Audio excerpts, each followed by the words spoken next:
Memphis, thanks so much for being with us here. Can you give us a bit of a rundown about Red River Gold and the missing coins? Red River Gold is a $2 million gold treasure hunt, pure and simple. And the reason the story is so important is during the late 1800s, during the colonial period when Canada's trying to move across Canada, and the British are supporting the changing government.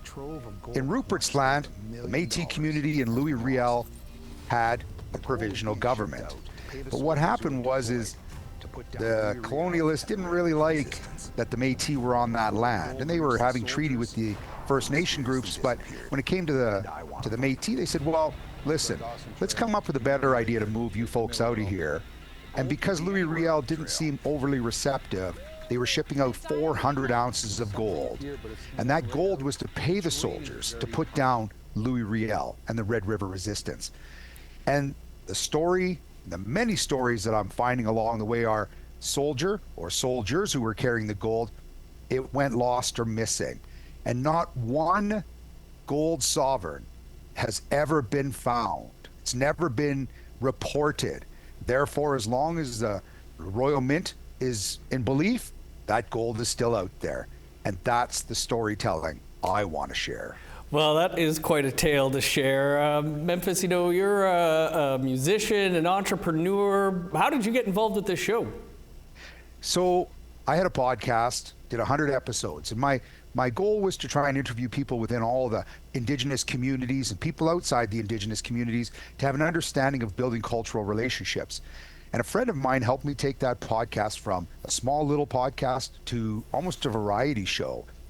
And that director, his name was Saxon DeCock, and he's Métis, and he's an award-winning director. And as we were working together, we were doing research, he's doing research, and he said to me, Memphis, did you ever hear the story of the lost gold?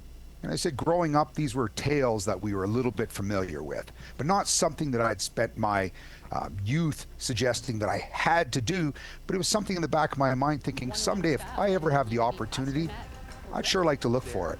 And then one day he called me up and he goes, do you want to search for that lost gold? And I said, I'll have my bags packed and I'll be ready to go in an hour.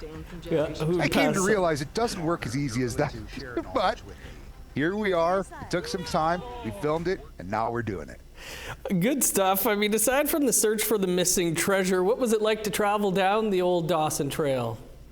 You know, as we're searching, and the path isn't as wide as people think. It's a wonderful historic path, and we understand this was the route that people were coming across Canada. And when we search, and we're searching riverbanks, we're searching along roadways, we're searching areas that you can see there was aspects of settlement, stopping areas. But the danger is when we get to the bog, the Caribou Bog. It's not the only one we search, but in our journey, we use underwater drones. We use the best metal detecting equipment there is out there. In fact, one of my search partners is Lori Goldie Gagne. She wrote the book on metal detecting. I needed to have the best around me for our best teams.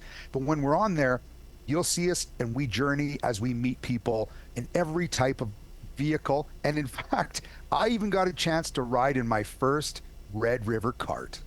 Nice. Well, we won't, only one episode's aired so far, so we won't spoil the end, but how confident are you that you'll find the treasure? Well, here's the thing. You know, when you think of some of the other gold hunting shows that are out there, I pull treasure out of the ground all the time. You would not believe the incredible finds that we have that prove just such an ancient history in our a history of Canada along the route. But not to spoil anything, the part of the treasures that we pull out are those stories. Mm-hmm. And when we prove locations of buildings that have been talked about and shared, that's one of the most amazing things. And this is 13 episodes that are starting to play. And when people see all of the interviews that I participate in along the route and the adventure and the danger that we sometimes face, that is part of the treasure that I get to share. It's amazing. Well, Memphis, great idea for a show. Love everything about this. Can't wait to watch. Appreciate you taking some time to talk to us about it. And folks, if you want to learn more, redrivergold.ca. And you can actually watch episode 1 coming out again on May the 12th, Monday, May the 12th at 10 a.m. And then the regular scheduled programming is back on at 7:30 p.m. on Monday. Thank you so much, Dennis. And thank you to all of your audience and all the listeners.